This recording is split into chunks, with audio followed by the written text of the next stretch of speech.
नमस्कारम, जय श्री कृष्णा। स्वागत है आपका एक बार फिर से हमारे YouTube चैनल सनातन धर्म ज्ञान में। पिछली वीडियो में हमने श्रीमद् भागवत गीता जी के तीसरे अध्याय के सभी श्लोकों का हिंदी में सार बताया था। आज की इस वीडियो में हम श्रीमद् भागवत गीता जी के तीसरे अध्याय का लाभ और महत्व बताएंगे। श्रीमद् भागवत गीता में कुल 18 अध्याय है और हर अध्याय में जीवन से जुड़ी कोई ना कोई सीख मिलती है। श्री गीता का पाठ करने से व्यक्ति जीवन की कई परेशानियों से छुटकारा पा सकता है। आज हम आपको गीता के तीसरे अध्याय का महत्व बताने जा रहे हैं। श्रीमद् भागवत गीता तीसरे अध्याय के पाठ का महत्व। श्री नारायण बोले, हे लक्ष्मी, एक महामूर्ख व्यक्ति अकेला ही एक वन में रहता था। गलत कार्यों से उसने बहुत सा धन इकट्ठा किया। किसी कारण से वह सब धन जाता रहा। अब वह व्यक्ति बहुत चिंतित रहने लगा। किसी से पूछता कि ऐसा कोई उपाय बताओ जिससे पृथ्वी से गड़ा धन मुझे मिले। किसी से पूछता कोई उपाय बताओ जिसे लगाने से पृथ्वी में गड़ा धन दिखने लगे। तब किसी ने कहा, मांस मदिरा खाया पिया कर। तक वह खोटा कर्म करने लगा, चोरी करने लगा। एक दिन धन की लालसा कर चोरी करने गया। मार्ग में चोरों ने उसे मार दिया। तदंतर उसने प्रेत की योनि हुई। उस प्रेत योनि में उसे बड़ा दुख हुआ।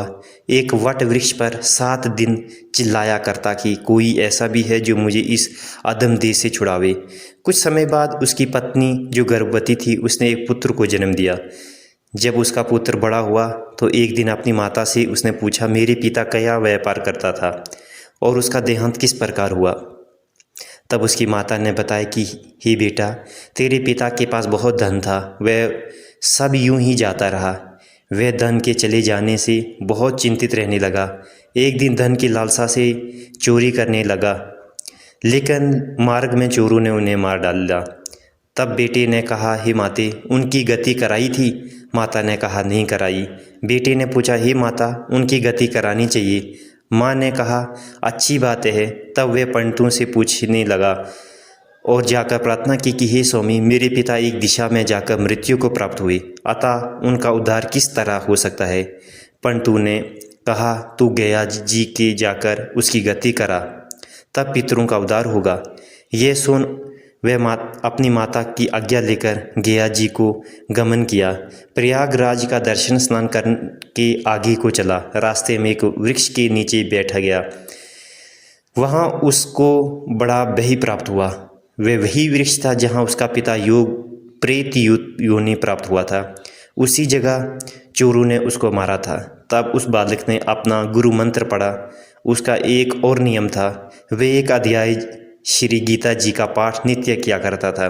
उस दिन उसने श्री गीता जी के तीसरे अध्याय का पाठ उस वृक्ष के नीचे बैठकर किया, जिससे उसके पिता ने प्रेत की योनि में सुना तो सुनते ही उसकी प्रेत योनि छूट गई और उसका शरीर देवताओं के समान हो गया। स्वर्ग से विमान आई और वह विमान में चढ़कर पुत्र के सामने आया और आशीर्वाद देकर कहा, हे पुत्र, मैं तेरा पिता हूँ जो मरकर प्रेत हुआ था।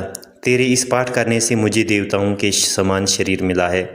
अब मेरा उद्धार हुआ है और तेरी कृपा से मैं स्वर्ग को जा रहा हूँ। अब तो गया जी ने को अपनी खुशी से जा। इतना सुनकर पुत्र ने कहा, हे पिताजी, कुछ और आज्ञा करो जो मैं आपकी सेवा करूँ। तब उस देव दही ने कहा, देख, मेरी 7 पीढ़ियों के पितर नरक में पड़े हैं। अब तो श्री गीता जी के तीसरे अध्याय का पाठ करके उनको भी इस दुख से मुक्ति प्रदान कर। इतना वचन कहकर जब वह स्वर्ग को चली गई, तब इस बालक ने वहीं पर पुनः गीता जी के तीसरे अध्याय का पाठ किया और सब पितरों को उसका पुण्य देकर वैकुंठगामी किया। जो प्राणी श्री गीता जी का पाठ करता है या सुनता है, उसका फल कहाँ तक कहने में नहीं जा सकता। तब श्री भगवान जी बोले, हे लक्ष्मी, यह तीसरे अध्याय का जो फल मैंने तुमसे कहा वह तुमने सुना है। ये थे श्रीमद् भागवत गीता जी के तीसरे अध्याय का लाभ और उसका पढ़ने का क्या महत्व है। हर किसी को श्रीमद् भागवत गीता जी का नित्य पाठ करना चाहिए। अगली वीडियो में हम श्रीमद् भागवत गीता जी के चौथे अध्याय के सभी श्लोकों का अर्थ, उनका सार हिंदी में लेके आएंगे।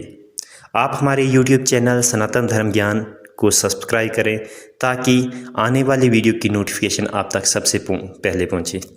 नमस्कारम, जय श्री कृष्ण।